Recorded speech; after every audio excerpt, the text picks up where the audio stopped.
Eccoci qua, nuova e scintillante puntata di Community. Perché? Perché oggi ci sentiamo particolarmente creativi ed eccellenti. Passami questo pensiero, Gloria Aura, non proprio per merito nostro, ma per i tanti italiani che ci fanno inorgoglire. Tu sei sulla stessa linea oppure no?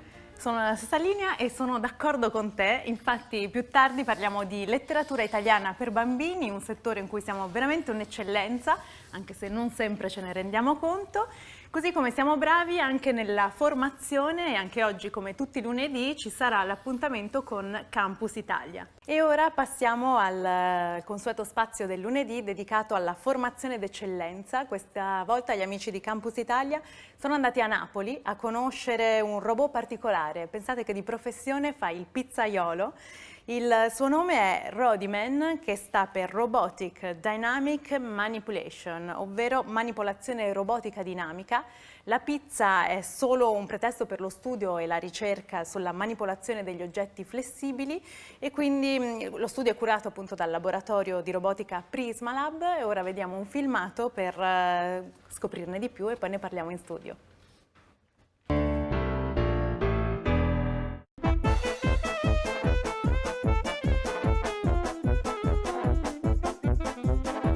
Lui è Rodiman, il nostro robot assemblato qui al Prismalab.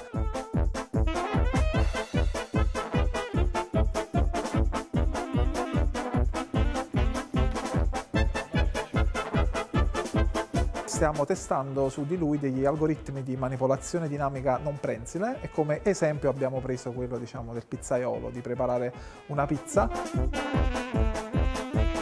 Le operazioni di stretching della pizza, di impastare, di decorare la pizza sono espedienti che servono a noi per poter apprendere le dinamiche, i modelli matematici, per poter controllare questi tipi di compiti.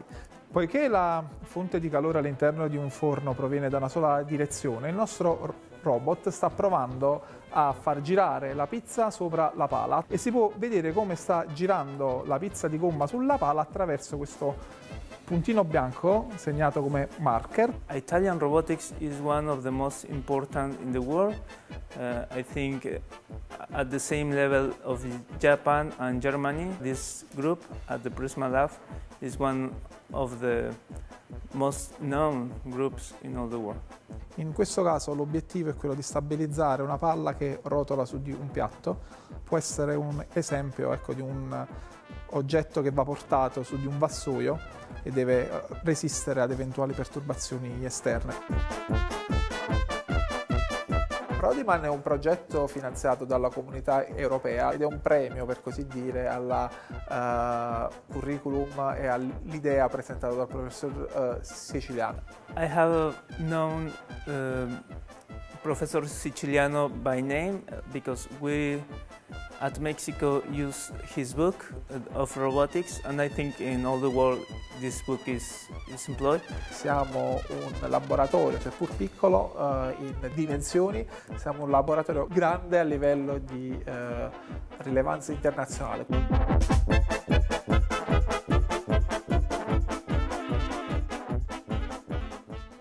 Do il benvenuto al professor Bruno Siciliano, docente di automatica e robotica all'Università Federico II di Napoli e direttore di Prismalab.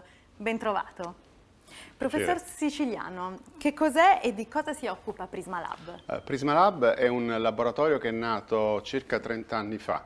L'acronimo sta per Progetti di Robotica Industriale di Servizio, Meccatronica e Automazione. Ora, diciamo, negli anni 80 i robot venivano utilizzati fondamentalmente per applicazioni industriali. Poi idealmente i robot sono usciti dalle fabbriche e sono stati utilizzati, diciamo, in contesti meno strutturati, quindi sono stati inviati nello spazio, sono impiegati per missioni sottomarine, missioni aeree e l'interesse ora che c'è verso la robotica è verso le cosiddette applicazioni di servizio. Cioè un domani ci potrebbe essere un robot in ogni ambiente, in ogni casa, in una scuola, in un ospedale.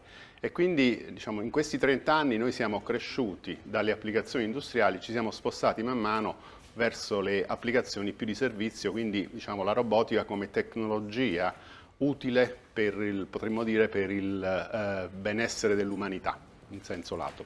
Senta, io sono più appassionata di cinema e meno di robotica, quindi mi spieghi esattamente in cosa consiste questa ricerca sulla manipolazione robotica dinamica. Ma peraltro la finzione cinematografica ha ispirato molto quello che è stato lo sviluppo della robotica.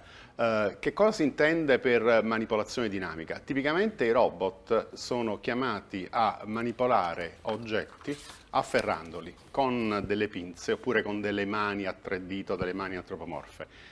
Inoltre, tipicamente nei settori strutturati, questi oggetti sono rigidi, nel senso per cui io ne conosco il modello geometrico e quindi se ho dei sensori posso predire come afferrarli.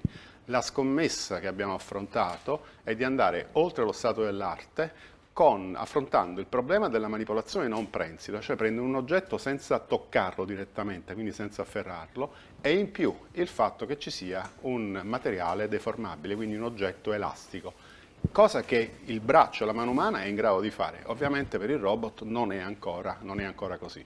E in pratica a cosa serve? In pratica a cosa serve? E allora noi quando lavoravamo all'idea, questa è stata una proposta che noi abbiamo presentato per una call europea del Consiglio europeo della ricerca e volendo andare oltre lo stato dell'arte pensavamo a delle applicazioni. Abbiamo pensato ad applicazioni in campo chirurgico, per esempio la manipolazione di tessuti oppure organi molli.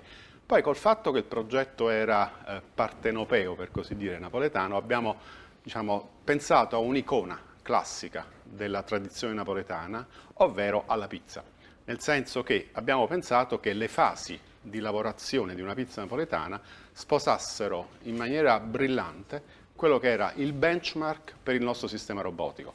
Perché? Perché io devo stendere la pasta della pizza e quindi è un oggetto che cambia dimensioni, densità e forma.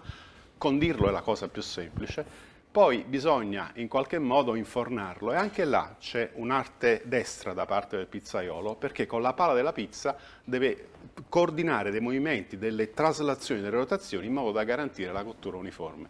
Quindi è stata quasi una provocazione mediatica, però è stato anche un modo di comunicare a chiunque quanto sia difficile per un sistema robotico, seppure avanzato, bimanuale, con 2 braccia, 2 mani, di realizzare un compito di questo genere. Prova ne sia che poi abbiamo applicato questi nuovi algoritmi, queste nuove tecnologie in campi totalmente diversi da quello, perché si parla tanto di food tech, di innovation e così via. In realtà abbiamo un progetto industriale con un'azienda di Vigevano impegnata nelle macchine per le calzature, perché anche là c'è una tomaia, quindi c'è un materiale deformabile da incollare, e più di recente stiamo applicando alcune delle tecnologie sviluppate nell'ambito del progetto Rodiman in campo chirurgico, perché a Napoli, alla Federico II, abbiamo un centro di chirurgia robotica che dirigo io, in cui studiamo la possibilità di fornire al sistema robotico più avanzato, che è quello che viene utilizzato in urologia, in ginecologia e nella chirurgia generale, che è il Da Vinci, la percezione tattile, cioè la possibilità di non solo vedere in alta definizione, con un senso di immersione tridimensionale, lo scenario operatorio, ma anche di fornire al chirurgo la possibilità di sentire il tessuto, una massa tumorale da esportare e così via. Quindi, partendo dalla metafora della pizza, siamo arrivati a impiegare queste nuove tecnologie in campi totalmente diversi. Un campo industriale come quello calzaturiero, tradizione italiana, fino al campo chirurgico. Ma torniamo al robot pizzaiolo. Sì. Questa scelta è perché appunto sono gesti e movenze che rispondono a requisiti specifici? O... Sì, in effetti c'è un altro valore aggiunto nel progetto, il fatto che noi acquisiamo i movimenti direttamente dall'uomo. Infatti nel progetto abbiamo coinvolto uno chef napoletano che è Vincenzo Coccia e l'uomo, il pizzaiolo, può indossare una suite sensorizzata che in realtà ha dei sensori come dei giroscopi e degli accelerometri e allora nel fare tutti i movimenti destri noi acquisiamo questi movimenti e il robot è chiamato a replicarli. Però il punto che voglio sottolineare non è semplicemente un fatto di eseguire un movimento, perché il robot è dotato poi di sensori e quindi è controllato in tempo reale per far sì che quei movimenti vadano a buon fine e che quindi siano eseguiti con la maggiore accuratezza e la maggiore destrezza possibile. Quindi ci è sembrato quasi una maniera naturale di cercare di apprendere questi movimenti dall'essere umano e di riprodurli in una macchina, in un robot.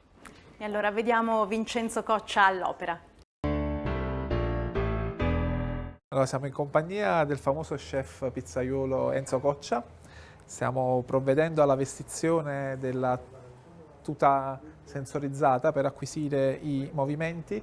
Ora stiamo procedendo alla fase di calibrazione della tuta biocinetica.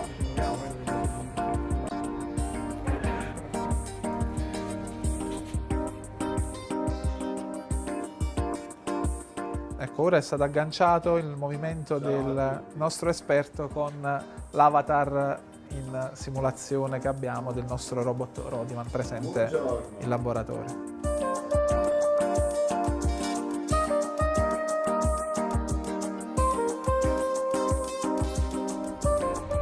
Eccoci qui per fare le pizze. Questa è la fase di allungamento dell'impasto. Diciamo che con Rodiman cammino insieme, è il mio gemello, è il mio compagno di studio. Qua non si tratta di sostituire il robot con il pizzaiolo, ma si tratta di studiare la bimanualità, il rapporto tra la mano sinistra e la mano destra. Tutti i movimenti che sembrano estremamente facili, ma sono complessi. Vedete questo movimento velocissimo? È dettato dall'esperienza, dalla tecnica, da anni di lavoro. Guardi com'è sottile l'impasto e non lo faccio attaccare. Un saluto a tutti i miei amici napoletani e messicani e di tutto il mondo da Napoli e Forza Napoli.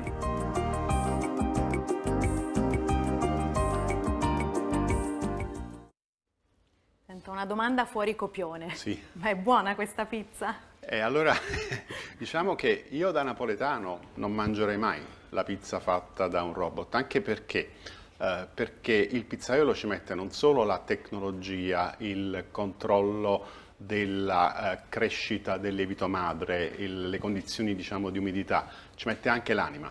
E le macchine, diciamo, per quanto possono diventare più intelligenti, si parla tanto di macchine sentient machines, cioè di macchine che hanno sentimenti, però diciamo, arrivare all'anima di un pizzaiolo sarà una cosa praticamente impossibile. Però nel filmato abbiamo visto che come robotica siamo dietro soltanto a Giappone e Germania. Quindi... Sì, questo è vero. Ecco, insomma, la robotica italiana è una realtà. Pensi solo che nell'ambito del 7° programma quadro finanziato dalla Comunità Europea, al quale il Paese Italia ha contribuito con uno share del 13%, il 16,5% dei finanziamenti in robotica sono tornati in Italia, quindi con un saldo positivo del 3,5%.